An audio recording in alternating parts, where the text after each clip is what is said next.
Salut et bienvenue à l'église Homme Lausanne. Je m'appelle Brandon et j'ai envie de t'accueillir pour la prédication de cette semaine.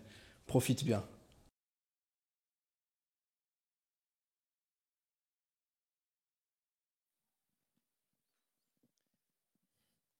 Pourquoi la moitié de la salle est en train de partir? Non, c'est le gars qui n'a pas suivi. C'est tellement bien de pouvoir louer avec les enfants. En tant que papa, je peux vous le dire, ça fait toute la différence de louer avec ses enfants. Et puis, pendant toute cette période de Covid, avec les restrictions, c'était un peu compliqué entre le nombre de limités qu'on était, on pouvait pas le faire, mais c'est bon de pouvoir revenir à ça. Vous allez bien ce matin? Ok, il y en a qui doivent encore prendre du café, hein. Il y en a, c'est encore vraiment tôt le matin pour vous. Ça marche. On va se plonger tout de suite dans un passage de la Bible. Et puis, pour ceux qui ne sont peut-être pas familiers avec l'Église, peut-être il y a plein de choses qui sont surprenantes. On vient de chanter quelque chose de vraiment bizarre, prendre vie dans une rivière. Tu veux dire, de quoi est-ce qu'on parle? Il y a de l'eau qui jaillit en moi. De quoi est-ce qu'on parle? En fait, il y a beaucoup d'éléments qui sont vraiment très présents dans le récit biblique et puis qui donnent du sens à tout ce qu'on dit là. C'est pas quelque chose de on se réjouit de l'été, du printemps, de pouvoir aller se baigner. C'est réellement qu'il y a des choses. Et puis une des choses, c'est que une des images qu'on a de la présence de Dieu, c'est en fait l'image d'une rivière. L'image, et il y a vraiment, depuis la Genèse jusqu'à l'Apocalypse, on a cette image-là. Et donc ce premier chant faisait référence à ça. Et maintenant, on va lire un texte biblique et de nouveau, dans ce texte biblique, peut-être que vous allez vous dire, je ne suis pas sûr de comprendre de quoi on parle ici ou quoi, mais restez avec moi, je vais tout faire pour rendre ça clair dans les minutes qui vont suivre. On lit ensemble quelques versets dans un livre qui s'appelle Ézéchiel. C'est un prophète, Ézéchiel, c'est-à-dire qu'il reçoit de l'information de la part de Dieu puis qu'il le déverse. On est dans l'Ancien Testament, au chapitre 36, et on va lire les versets 24 à 28. Ézéchiel 36, les versets 24 à 28. Je vous laisse un peu de temps pour y aller, pour ceux qui sont dans les Bibles papier. Pour ceux qui sont dans les Bibles digitales, ça devrait être aussi assez rapide, parce que même si tu ne sais pas où est Ézéchiel, tu n'as qu'à le taper. Ézéchiel 36, 24 à 28 nous dit la chose suivante. « Je vous retirerai du milieu des autres peuples et des pays où vous habitez. Je vous rassemblerai et je vous ramènerai sur votre terre. Je verserai sur vous de l'eau pure et vous serez purs. Je vous purifierai de toutes vos actions impures que vous faites pour les faux dieux.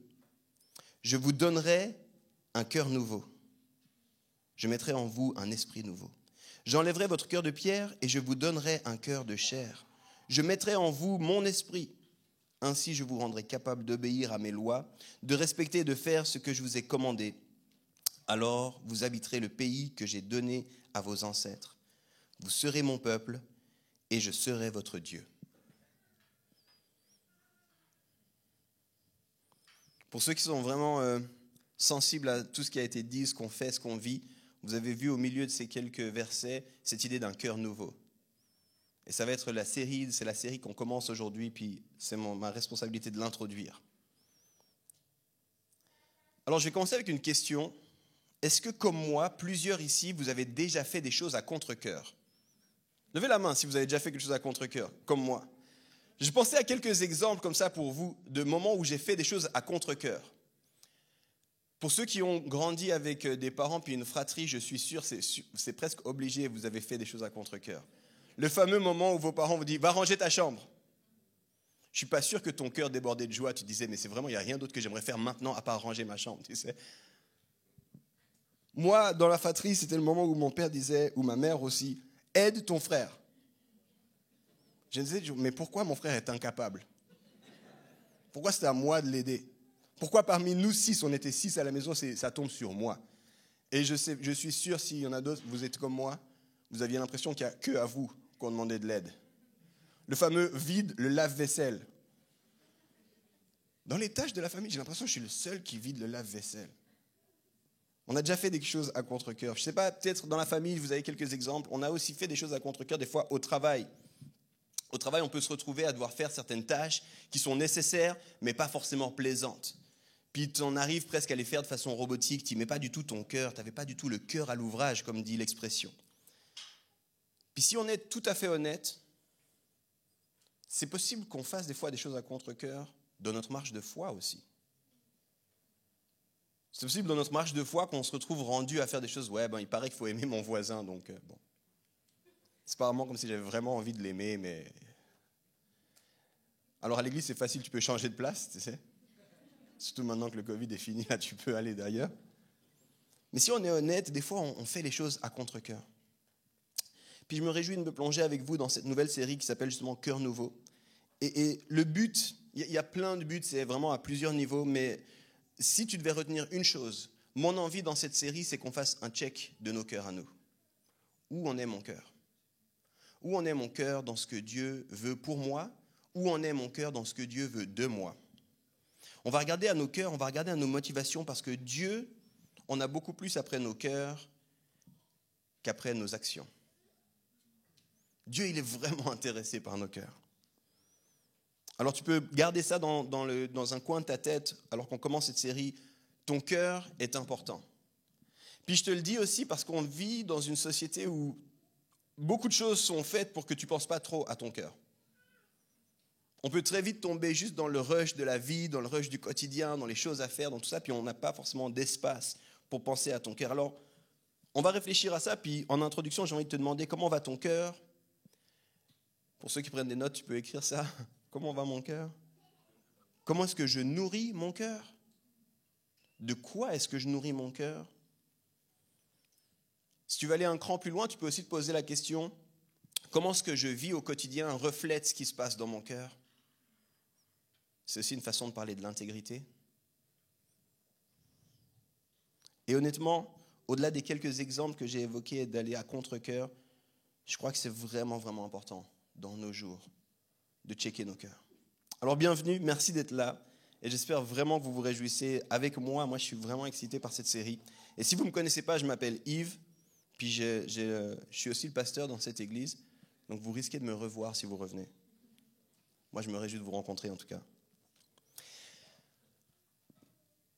Ce message d'aujourd'hui va servir un peu d'introduction. Alors pour ceux qui sont là qu'aujourd'hui puis qui savent qu'ils ne pourront pas être là, j'ai une bonne nouvelle, nos messages sont disponibles en ligne. Mais j'ai aussi envie de te dire, ce message va se suffire à lui-même, c'est tout bon. Mais il faut que tu comprennes que je vais devoir poser le cadre. Et ça veut dire que ça va être je vais prendre un petit peu plus la casquette de l'enseignant. Je vais te donner pas mal d'informations. Puis je veux t'encourager à prendre parce que c'est des informations qui vont nous aider tout au long de cette série en fait. C'est des informations qui vont nous aider, on va aller un peu dans la Bible. Il y a quelques geeks de la Bible ici, il y a quelques théologiens, des gens qui aiment creuser la Bible. Il y en a quelques-uns? 3. Ok. Désolé pour tous les autres. On est obligé de passer par là pour comprendre ce qui va se passer. Et en fait, dans cette série, on va avoir comme trame de fond 2 livres de la Bible. Il s'agit de Esdras et Néhémie.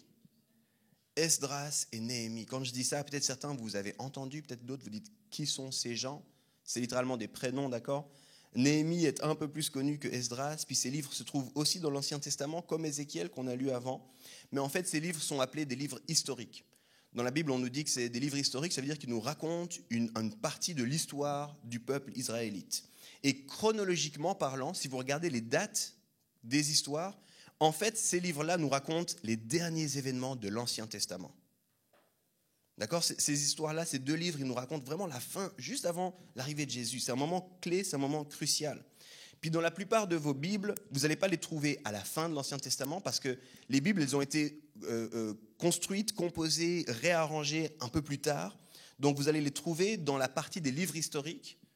Puis après ça, vous allez avoir ce qu'on appelle les livres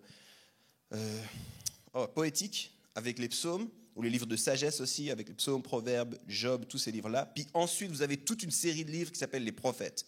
Dans votre Bible, c'est les prophètes qui finissent l'Ancien Testament.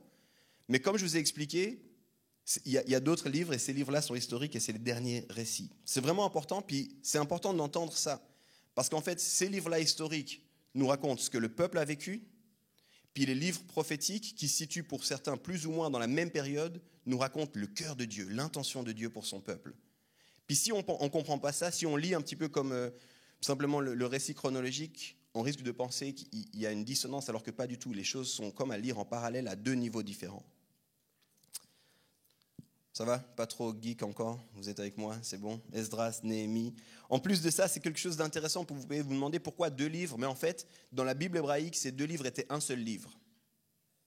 La séparation Esdras-Néhémie, c'est plus récent en fait. Au départ, c'était un seul livre qui se lisait ensemble. D'ailleurs, si vous lisez, vous arrivez à la fin d'Esdras, vous dites c'est bizarre, il n'y a pas vraiment de conclusion. Tu sais.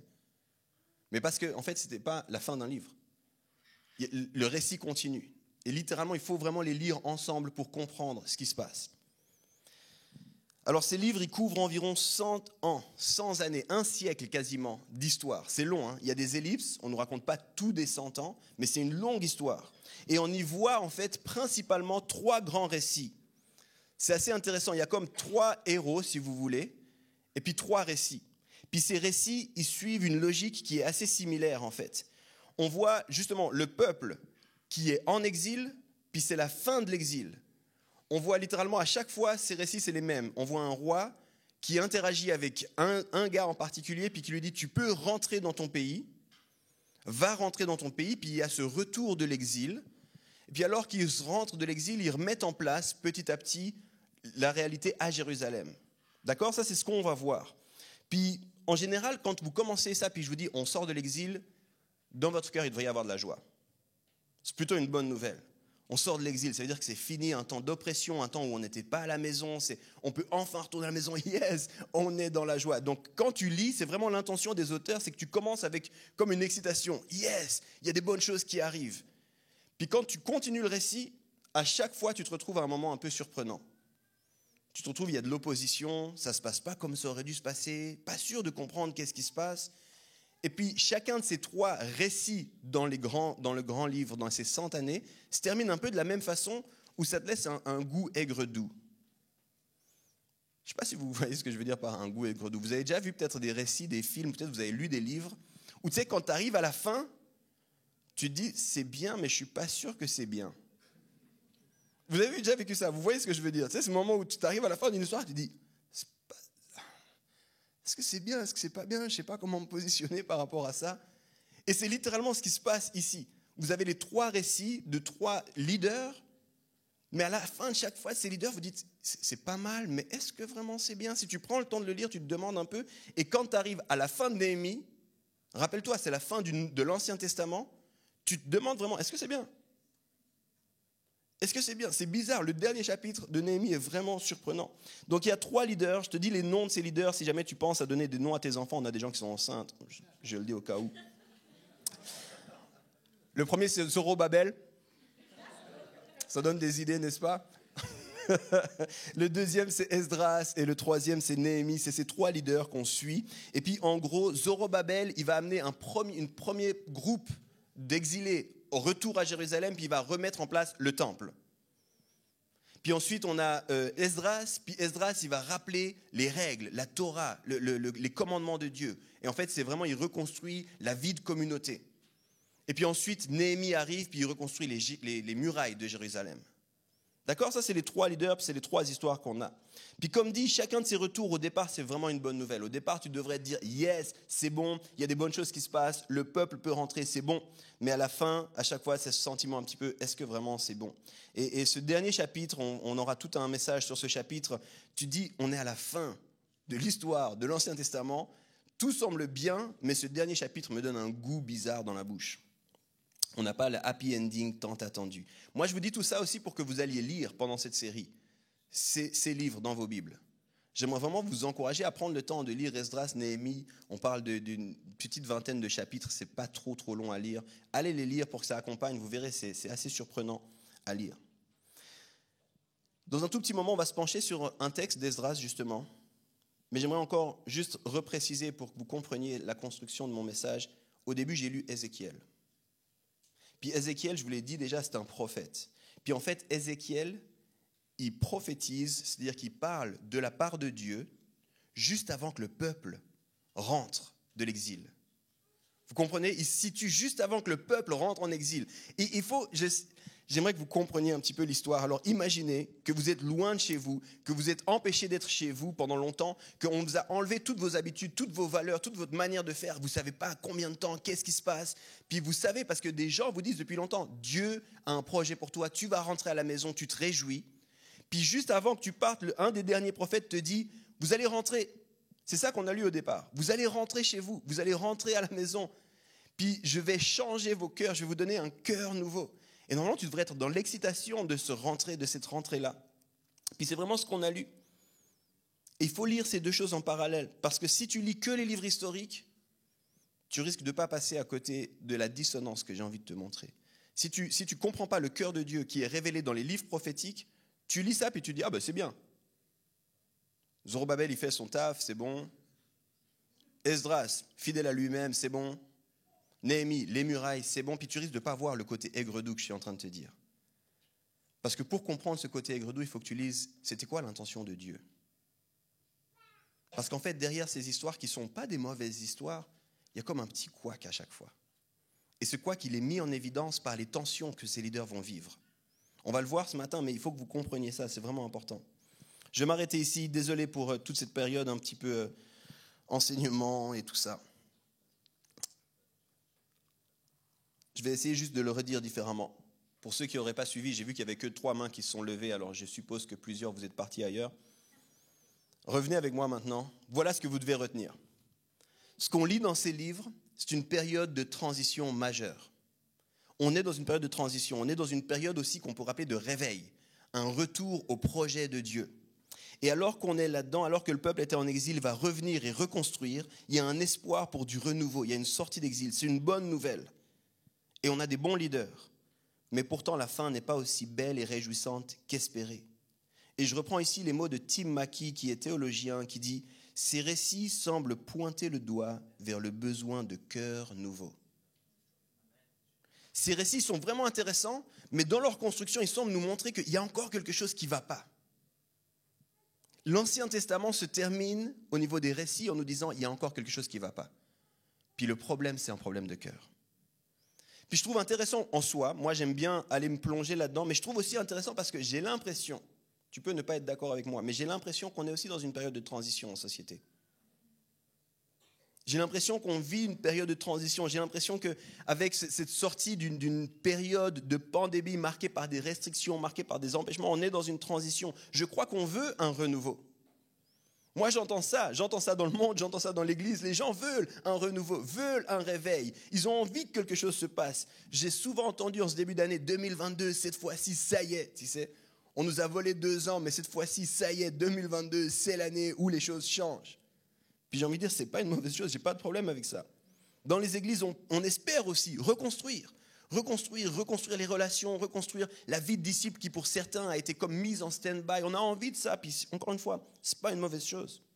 Nous, ici à Home, on a envie de construire, de poursuivre dans le mandat que Dieu a pour nous. C'est une très bonne chose. C'est des bonnes intentions. Mais je crois du coup que cette série, elle est encore plus à propos que ce que j'ai expliqué avant. Je crois que cette série, elle est extrêmement importante. Elle va donner des clés pour nous collectivement, mais aussi pour nous individuellement. Et je crois aussi, avant qu'on se plonge dans le texte, qu'il faut qu'on comprenne à quel point nous sommes aussi en exil ici aujourd'hui. Je ne sais pas si je sais que tu es un exilé. Les disciples de Christ sont des exilés. Bienvenue. C'est une bonne nouvelle.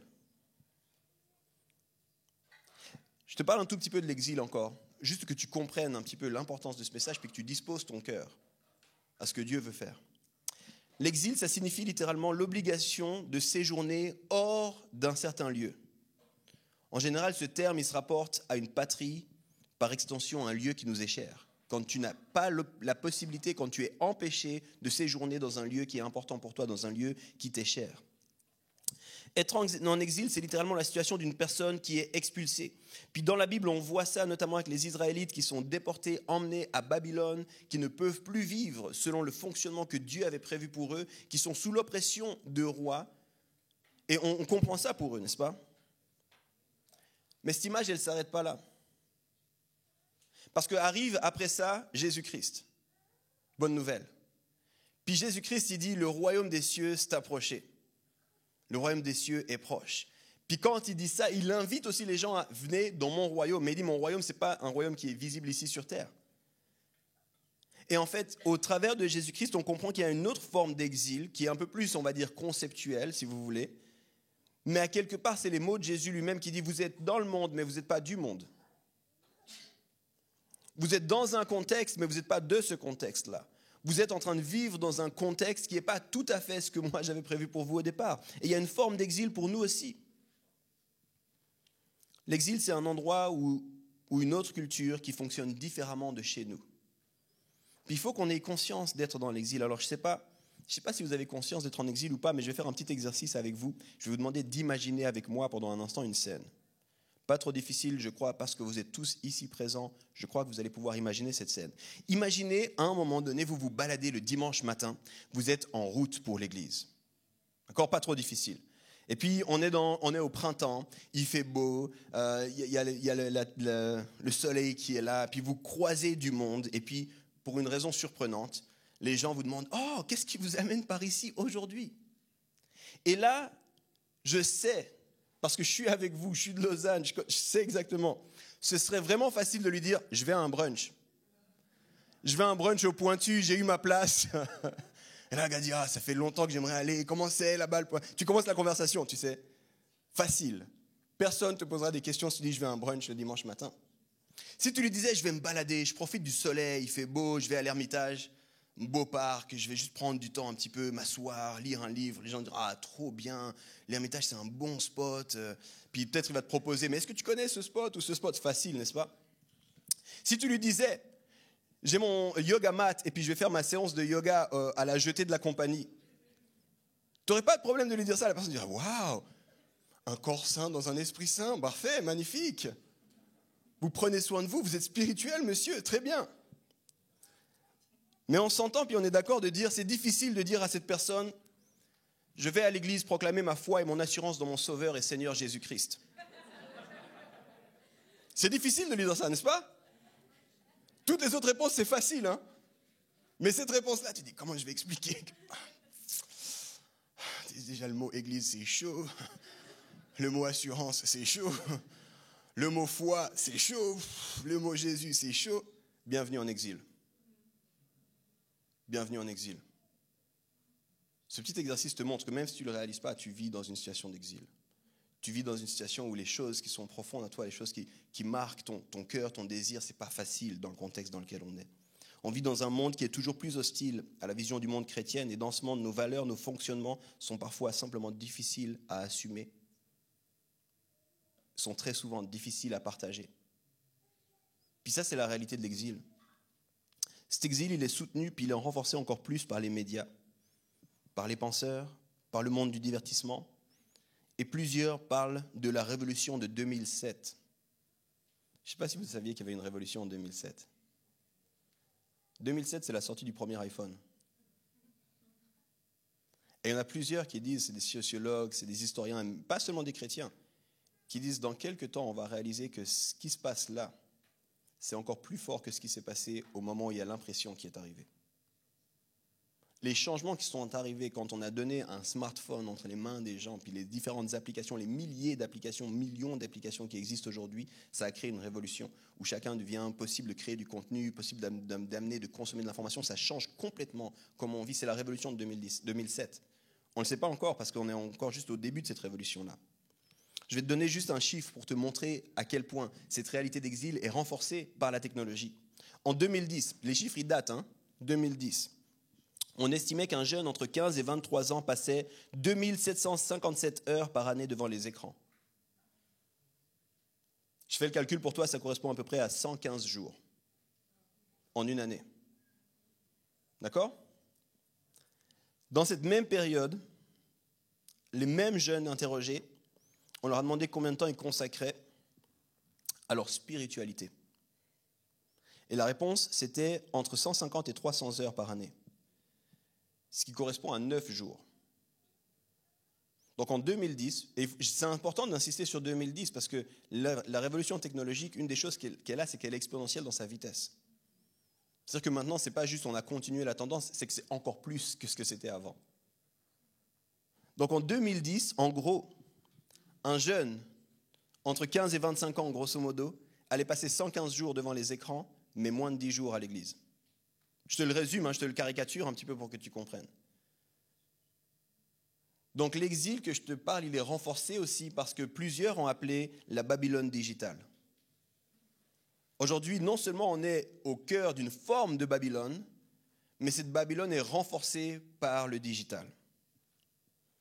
Alors si je repense à ce que j'ai dit plus tôt, on est dans une période de transition, on doit se positionner, puis c'est encore plus vrai quand on réalise à quel point on est en exil. Je crois qu'on doit impérativement comprendre ça. Et au travers des livres d'Esdras et de Néhémie, on veut justement voir comment se positionner, comment veiller et comment ne pas nous laisser être enfermés par cette Babylone digitale. Je ne sais pas si tu réalises à quel point ton cœur en a besoin. Je te l'ai dit, on est souvent déconnecté de nos cœurs ces temps. Parce qu'on est submergé par de l'information, on ne sait plus comment va notre cœur. Est-ce que tu réalises à quel point il y a quelque chose qui ne va pas dans cette société? Et que si tu continues simplement à fonctionner comme la société fonctionne, il y a quelque chose qui ne va pas aller. Aujourd'hui, l'anxiété augmente, les tensions augmentent, l'insatisfaction augmente, et on est toujours plus à la recherche d'un bonheur, on est toujours plus à la recherche d'un quick fix. Avant, il y avait des quick fix. Quick fix, c'est comme un shot de dopamine. Avant, une tendance, ça allait durer quelques semaines. Aujourd'hui, une tendance, elle dure quelques heures. Et on est toujours à la recherche du prochain shot.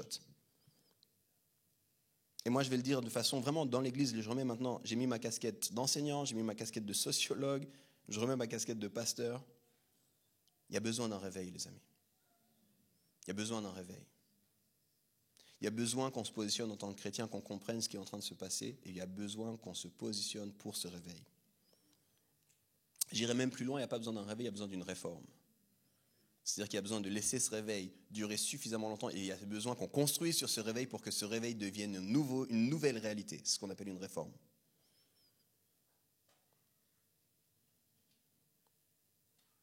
Alors on va être concret dans cette série. Mais là, je voulais juste poser le cadre, que tu comprennes un peu sur quoi ça s'appuie cette série. Bibliquement, mais sur quoi ça s'appuie aussi dans ce qu'on est en train de vivre. Et je crois que c'est un problème de société, mais ce problème de société, c'est un problème de cœur nouveau. Et on va regarder ça maintenant. On va enfin, dans Esdras, promis, mon message n'est pas long, vu que j'ai dû donner toute cette introduction. Il y en a qui sont la flip. Qu'est-ce qu'on va faire? Annule les plans pour après. On va lire maintenant Esdras, on va aller dedans, et puis ça va faire du sens. Je vais vraiment pas être lent, il y a une seule clé, mais cette clé, elle est extrêmement importante, les amis. Alors je veux prier avant de lire Esdras avec vous, puis maintenant que vous avez compris un petit peu le contexte, c'était nécessaire que je le pose. J'aimerais vraiment que vous puissiez disposer vos cœurs, où que vous en soyez. Je sais ici, il y en a certains, vous ne suivez pas Jésus, puis c'est tout à fait OK. Merci d'être là, en fait. Merci de nous donner le temps de vous parler, d'être avec vous, de vous rencontrer. Merci. Et votre cœur aussi, on prie qu'il puisse être touché, que ça puisse faire du sens, ce que vous entendez maintenant. Il y en a certains, vous suivez Jésus depuis quelques temps. Il y en a d'autres, vous allez vous faire baptiser prochainement. Puis, yes, comment? Et il y en a d'autres encore, ça fait des années que vous suivez Jésus. Mais nous tous, où qu'on en soit, on doit dire à Seigneur, voilà mon cœur. Parle-moi. Alors Seigneur, alors qu'on va se plonger dans ce texte d'Esdras, alors qu'on va commencer un peu plus formellement cette série, je te prie que ton Saint-Esprit puisse nous parler. Je te prie que nos cœurs soient ouverts, Seigneur. On l'a lu dans le prophète Ézéchiel, tu veux nous donner des cœurs nouveaux. Tu veux nous donner des cœurs de chair plutôt que des cœurs de pierre. Alors Seigneur, on te donne nos cœurs ce matin et on se rend disponible à toi. Dans le nom de Jésus. Amen. On va lire Esdras, les chapitres 3, du verset 10 jusqu'à la fin du chapitre, et on va même commencer les versets du chapitre 4. On va lire jusqu'au verset 3 du chapitre 4. Pour information encore, une fois, si tu ne connais pas la Bible, les chapitres et puis les versets, ça a été rajouté après coup. Donc en fait, on va juste lire une portion du texte qui était pensée au départ seul. Esdras 3, verset 10 jusqu'à chapitre 4, verset 3. Quand les constructeurs posent les fondations du temple du Seigneur, les prêtres en vêtements de fête avancent avec des trompettes. Les Lévites de la famille d'Asaph avancent avec des cymbales. Tous chantent la louange du Seigneur, comme David, le roi d'Israël, l'a commandé. Ils rendent gloire au Seigneur et ils chantent sa louange en disant à tour de rôle, « Oui, le Seigneur est bon et son amour envers Israël est pour toujours. » Le peuple aussi chante la louange du Seigneur en criant de joie, parce que les constructeurs posent les fondations de son temple. Beaucoup de prêtres, de Lévites et de chefs de famille très âgés qui ont vu le premier temple pleurent à haute voix pendant que les constructeurs posent sous leurs yeux les fondations du nouveau temple. Mais beaucoup crient de joie. Tout le monde pousse des grands cris. On les entend de très loin. Ainsi, les gens ne peuvent pas faire la différence entre les cris de joie des uns et les cris de tristesse des autres. Les ennemis des Juifs et de Juda et de Benjamin apprennent ceci. Ceux qui sont revenus d'exil construisent un temple pour le Seigneur, Dieu d'Israël. Alors ils viennent trouver Zorobabel et les chefs de famille et ils leur disent « Nous voulons vous aider à construire ce temple. En effet, nous adorons le même Dieu que vous et nous lui offrons des sacrifices depuis que le roi d'Assyrie, Assaradon, nous a envoyés ici. Assaradon, pardon. Mais Zorobabel, Yeshua et les autres chefs de famille d'Israël leur répondent : ce n'est pas vous qui devez nous aider à construire un temple pour notre Dieu, c'est nous seuls qui devons le construire. En effet, ce sera le temple du Seigneur, Dieu d'Israël. C'est un ordre de Cyrus, le roi de Perse. Drôle de passage, hein ? Bizarre. Maintenant, vous avez compris le contexte, on est dans cette vague de rentrée et puis on est dans cette réalité où il y a le temple qui est reconstruit. Puis je vous ai dit, c'est une bonne nouvelle, il y a les cris de joie comme David l'a demandé, puis en même temps on nous dit, il y en a qui pleurent là au milieu. Puis on ne sait pas différencier la joie de la tristesse. Puis juste après ça, il y a les tensions qui commencent. Juste après ça, il y a des gens qui viennent, « Hey, est-ce qu'on peut vous aider à construire ?» « Non, allez-vous-en, on ne fait pas achat avec vous. » Bizarre. Je vous dis, c'est une histoire, si vous prenez le temps de lire cette histoire, il y a vraiment des sentiments, à un moment on s'arrête, on se dit, mais qu'est-ce qui se passe ici ? Le titre de mon message, c'est « Au-delà des apparences ». Au-delà des apparences. Quand vous commencez ce texte, vous êtes vraiment dans quelque chose de magnifique. Et si vous êtes familier avec l'Ancien Testament et le récit de l'Ancien Testament, vous ne pouvez pas faire autre chose que de vous réjouir. L'idée d'un temple pour Dieu, c'est une idée fondamentale, une idée qui est centrale au récit du peuple. Vous dites, c'est terrible. Et dans le fait d'être partis en exil, ils ont perdu leur temple. Et là, littéralement, ce qu'on a lu là, je pense que vous ne vous êtes pas rendu compte parce que normalement, il devait y avoir des cris de joie, des chauffards, des trompettes, tout ça. Mais si vous aviez compris ce qui se passe là, ils reposent les premières pierres. On reconstruit le temple. Je ne sais pas si tu comprends la bonne nouvelle que c'est. Et c'est facile d'imaginer à la place du peuple cette joie. Et en même temps, on nous dit, les vieux pleurent. Rien que sur ça, il faudrait s'arrêter. Rien que sur cette histoire-là, il faudrait s'arrêter longuement. Qu'est-ce que ça veut dire ? Qu'est-ce que ça veut dire ? Pourquoi ceux qui ont vu le premier temple sont dans les larmes ? Alors bien sûr, il y a plusieurs explications qui sont possibles à ça. Mais rien que là, on pourrait se dire, il y a quelque chose qui ne va pas, tu sais. Ok, pense à ta famille. Et pense à une excellente nouvelle que tu pourrais leur annoncer. Je pense à quelques bonnes nouvelles que tu pourrais leur annoncer. J'ai réussi mon master. Plutôt une bonne nouvelle, tu sais. Ça y est, on est fiancés. On va se marier telle date. Plutôt une bonne nouvelle aussi. Et papa, maman, grand-papa, grand-maman, on va être parents dans quelques mois. Une autre bonne nouvelle. Imagine ce genre de bonnes nouvelles. J'essaie de prendre des bonnes nouvelles à notre échelle, hein. Et imagine à ce moment-là, ton père, yeah! Wouhou! Il sort le champagne, on va fêter. Et imagine ton grand-père, oh non. Il se met à pleurer. Tu comprends quand je te dis, il faut que tu comprennes que cette histoire, c'est bizarre cette histoire-là. Ça demande de se poser des questions. Mais attends, pourquoi ? Grand-papa, grand-maman, pourquoi vous pleurez ? Puis on nous dit même tellement il y avait de joie, puis des pleurs, on n'arrivait plus à savoir si c'était de la joie ou pas de la pleur, tu sais, ou des pleurs. Tu vois, quand je dis des sentiments aigres-doux, moi je me mets à la place de celui qui a annoncé la nouvelle, puis il est là, il rentre à la maison et dit, chérie, écoute, j'ai annoncé donc qu'on allait avoir un enfant. Alors la réaction de ta famille ? Je ne sais pas trop. Les uns sont dans la joie, les autres sont dans le deuil, je ne comprends pas. Je ne sais pas te dire. Peut-être qu'ils savent ce qui nous attend, je ne sais pas.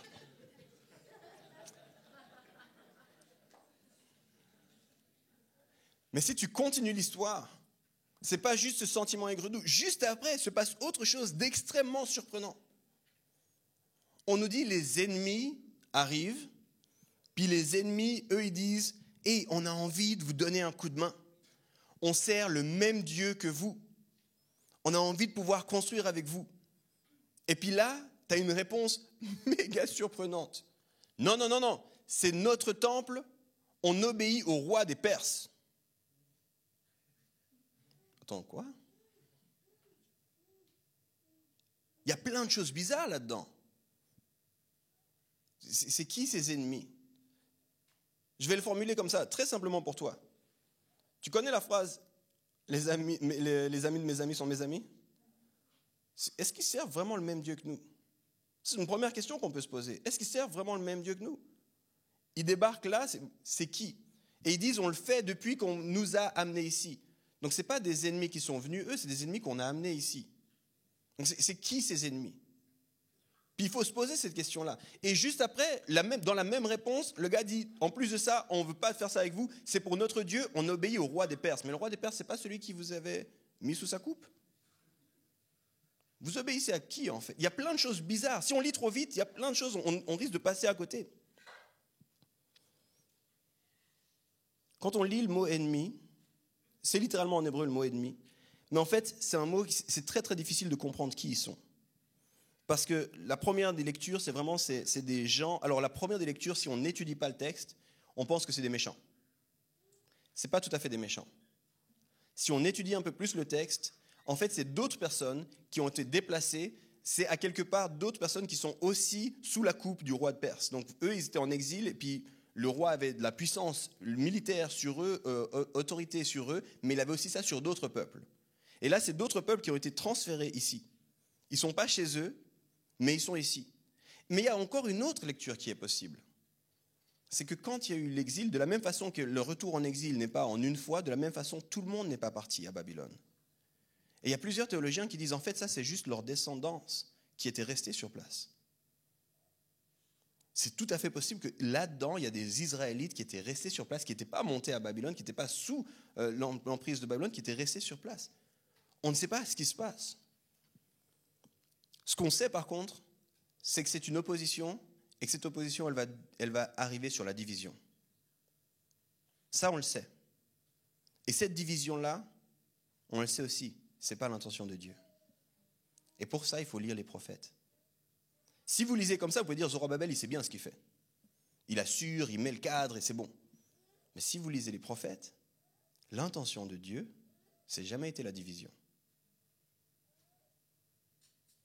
Rappelez-vous à quel moment de l'histoire on se situe. C'est la fin de l'Ancien Testament.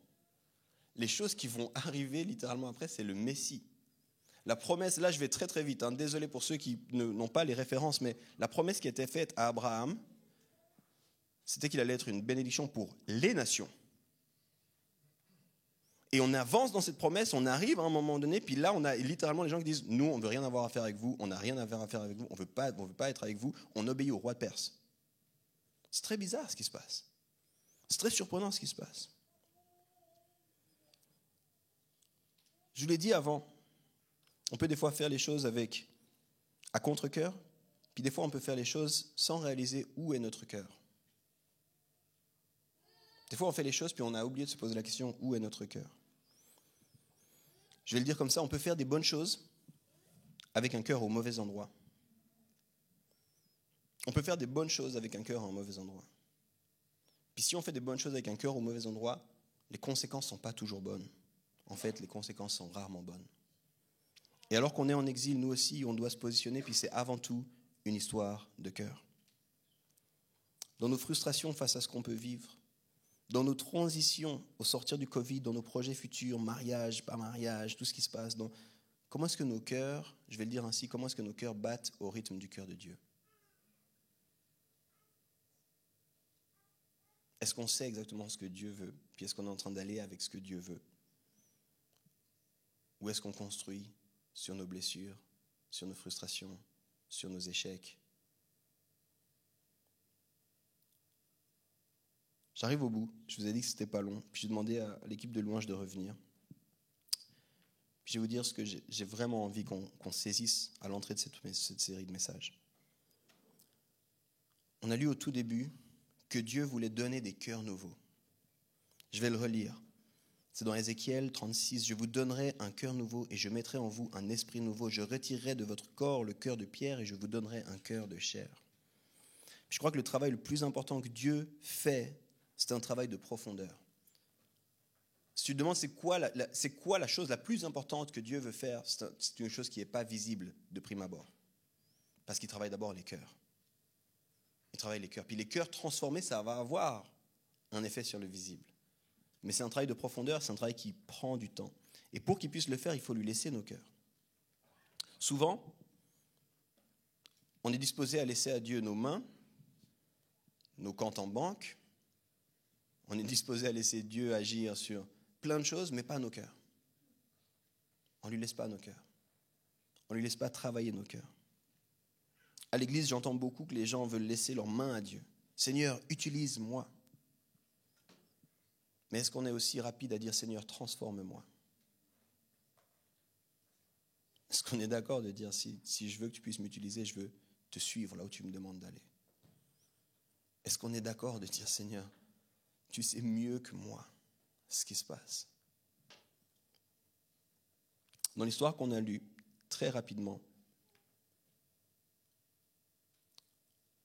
je crois, puis encore une fois, ce n'est pas cette histoire seule, c'est l'ensemble d'Esdras et Néhémie, c'est la situation chronologique du livre, c'est la situation prophétique du livre, c'est ce qui s'en vient après, qui me donne cette grille de lecture, puis je ne suis pas le seul à lire ce livre de cette façon-là.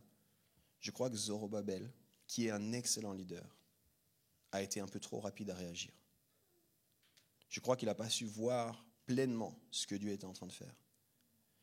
Et si vous voulez une preuve pour ceux qui sont rapides, allez lire Néhémie 13.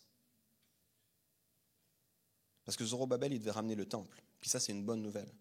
Puis dans Néhémie 13, qu'est-ce qu'on voit? C'est que les gens n'ont pas compris l'importance du temple, la place du temple, ce qui devait se passer avec le temple. Sans doute qu'il a été un peu rapide dans son travail, Zorobabel. Si vous lisez, encore une fois, si vous lisez le temps que ça lui a pris de faire le temple, il a fait le temple plus rapidement que ce qui était normalement le temps qui était prévu.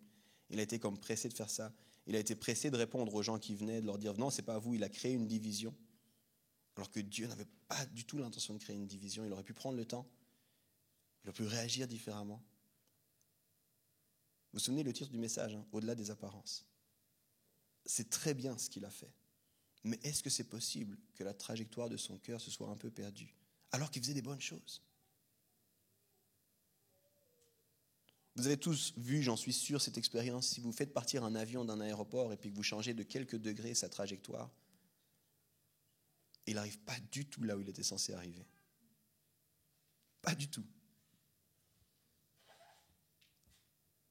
Ce qui est intéressant, c'est l'avion fait juste en volant.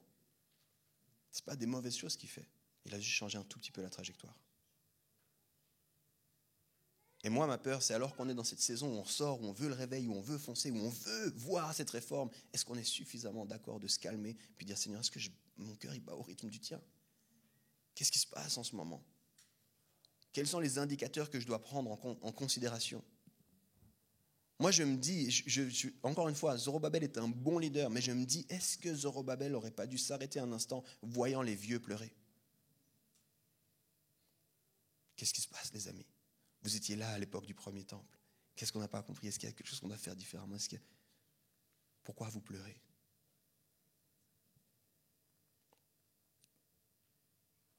J'ai envie d'être vraiment pratique, puis on va chanter tout de suite un chant. Mais je me demande, qu'est-ce que ça veut dire pour toi, ce message? On a une intention ici, c'est que nos messages, tu puisses vraiment en faire quelque chose en repartant. Du coup, ma question, c'est qu'est-ce que ça veut dire pour toi? Et objectivement, je ne peux pas répondre pour chacun de vous. Je ne sais pas, je ne peux pas vous dire pour chacun de vous ce que ça veut dire. Mais il y a des principes que je peux vous donner. Puis le premier de ces principes, c'est laisser Dieu transformer vos cœurs. Et ça, vous pouvez le faire. Vous pouvez dire au Seigneur, Seigneur, voilà mon cœur. Voilà mon cœur. Voilà mon cœur dans mes projets, voilà mon cœur dans mes intentions. Voilà, j'ai l'impression que tu m'avais parlé, mais où est-ce que tu en es aujourd'hui? Ici, on l'a dit plusieurs fois, on essaie de faire ce que Dieu nous demande de faire. Puis des fois, Dieu nous a dit des choses il y a longtemps. Puis d'un coup, c'est comme si les portes s'ouvrent. Et puis à chaque fois, je suis hésitant d'aller dans les choses parce que, ok, il m'a dit ça il y a 12 ans, mais est-ce que ma trajectoire a changé entre-temps? Est-ce que mon cœur est toujours au même endroit? Seigneur, est-ce que ça vient de toi? Est-ce que tu peux me donner juste une confirmation encore? Est-ce que tu peux convaincre encore les autres? Parce que j'ai envie d'aller seulement à la vitesse de ton cœur. J'ai envie de battre avec ton cœur. Et ça, vous pouvez tous le faire. Checkez vos cœurs. Pourquoi je fais ce que je fais? Qu'est-ce qui me motive? Au-delà des apparences. Au-delà des apparences. Je vous parle encore une fois comme pasteur, mais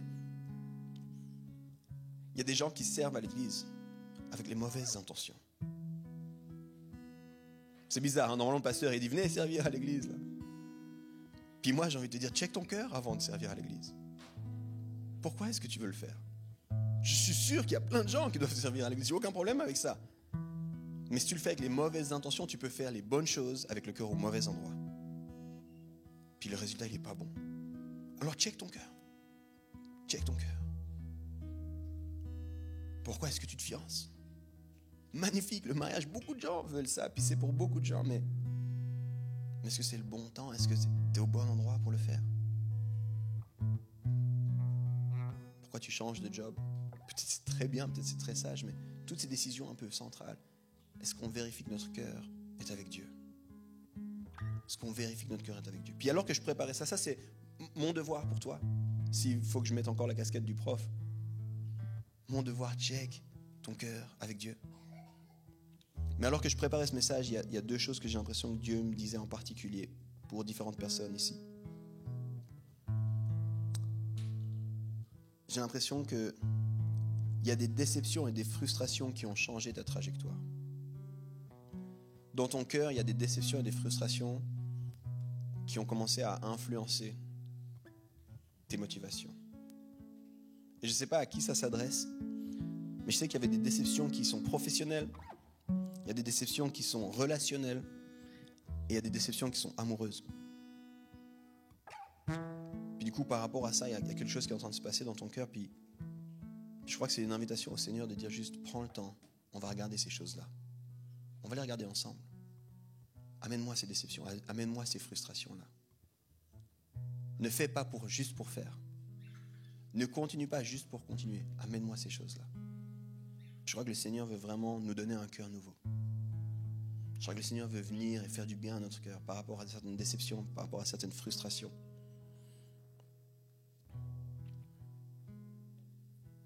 Puis je te laisse réfléchir, mais j'ai pas envie de... Si tout de suite tu as pensé à quelque chose, ça te concerne.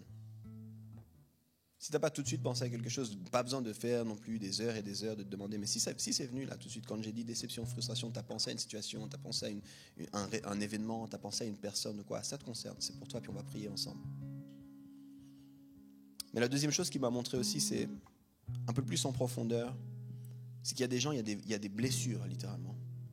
Et ces blessures, elles ont laissé de la place à de l'amertume dans vos cœurs. Ça a laissé de la place à de l'amertume, puis en fait, ça, c'est venu, puis votre trajectoire, elle est déjà changée là. Vous fonctionnez d'après des paradigmes qui sont plus tout à fait bien, tout à fait sains. Et je crois que ces blessures et cette amertume, il y avait relationnellement... J'ai parlé de la division, et j'ai l'impression qu'il y en a certains, il y a des divisions dans votre vie. Il y a des gens que vous avez juste abandonnés. J'ai été suffisamment longtemps dans les églises pour savoir que des fois, la division, elle est dans l'église. On a Robert et Arthur. Les deux sont depuis très longtemps dans l'église. Les deux aiment Dieu de tout leur cœur. Mais Robert et Arthur n'arrivent pas à se dire bonjour. Et puis ils le savent, mais c'est même un peu du savoir collectif. Laisse, ici, c'est Arthur qui s'assoit. C'est mieux parce que son ennemi est là-bas. Puis on est dans la même église. Puis on chante les mêmes chants. Puis on lève les mêmes mains. Puis il y a des blessures qui sont là. Qu'on ne veut pas y faire face. Je crois que le Seigneur, quand il me donnait ce message, en particulier, il disait, il y a des gens, c'est le temps juste d'aller résoudre certaines situations. Alors ça m'est égal de savoir qui va faire le premier pas. Faites le premier pas. Allez vers cette personne et dire, écoute, il est temps qu'on restaure. Dieu, c'est un Dieu de la restauration. Mais il y a des gens qui ont été blessés par l'Église aussi. Il y a des gens qui ont vécu des blessures face à l'Église, puis du coup, ta relation en général face à l'Église, elle est marquée par ces blessures-là. Puis le Seigneur, il dit, c'est le temps pour un cœur nouveau. Avant de foncer, avant de vivre le réveil, avant de changer le monde, j'ai envie de changer ton cœur. Puis l'Église, oui, au passage, l'Église blesse, l'Église a blessé, puis l'Église va encore blesser parce que l'Église, elle est faite de plein de gens imparfaits. Mets-moi le premier de la liste.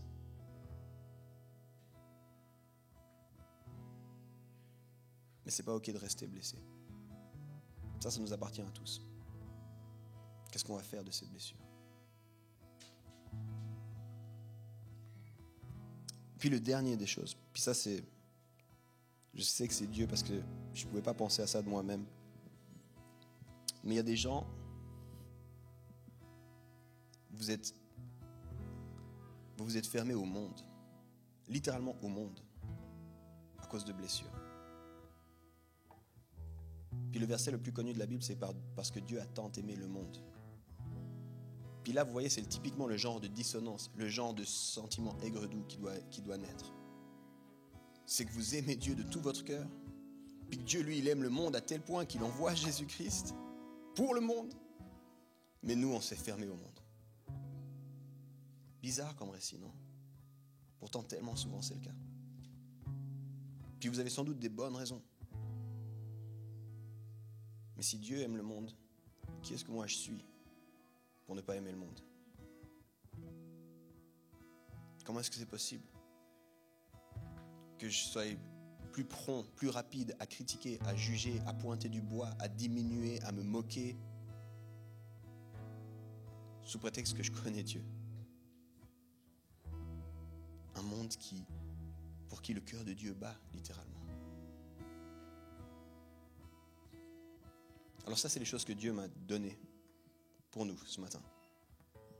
Puis j'ai envie de prier avec vous. Mais je vous l'ai dit aussi, je veux vous encourager à vous prier avec Dieu pour votre situation personnelle, votre réalité quotidienne. Si vous êtes senti concerné par soit les déceptions, frustrations, ou alors les blessures et l'amertume, j'ai envie de vous dire, on va prier maintenant ensemble, puis j'ai confiance dans le Saint-Esprit, il peut agir là, maintenant, tout de suite. Puis en même temps, c'est le genre de changement qui doivent se mettre en place, qui doit demander une réponse de votre part. Alors moi, je veux vous encourager à aller en parler à quelqu'un à qui vous faites confiance, quelqu'un qui chemine avec vous. Si vous avez personne, vous pouvez venir en parler, on a des équipiers de prière qui seront là à la fin. Vous pouvez venir en parler avec moi. Mais juste dire, hey, ça m'a concerné, puis j'ai envie de mettre en place quelque chose, puis j'ai envie de cheminer avec ça, et puis qu'on puisse se tenir ensemble là-dedans. Mais si vous êtes senti concerné, maintenant, je vous invite à mettre une main sur votre cœur. Parce qu'on veut ces cœurs nouveaux que Dieu a pour nous. Et on veut prier ensemble.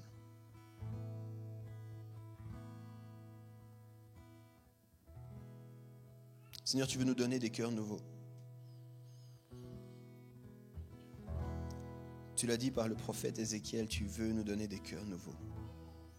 Et nous, on ne peut pas, par nos propres forces, transformer nos cœurs, mais on peut nous abandonner entre tes mains, on peut abandonner nos cœurs, on peut faire descendre toutes les murailles qu'on a élevées, Seigneur. On peut rendre disponible notre cœur à ton Saint-Esprit.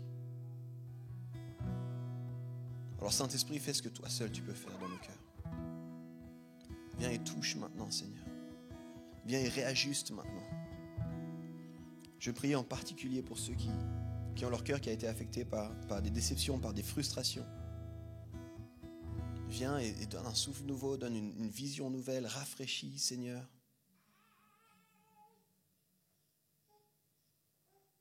Viens et fais ton travail à toi.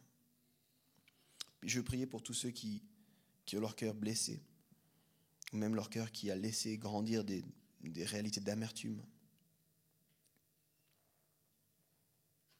Seigneur, c'est toi le grand consolateur. C'est toi celui qui nous restaure. Alors restaure nos cœurs. On veut des cœurs nouveaux. Et on a besoin de toi pour ça. Fais ton œuvre, Jésus. Amen.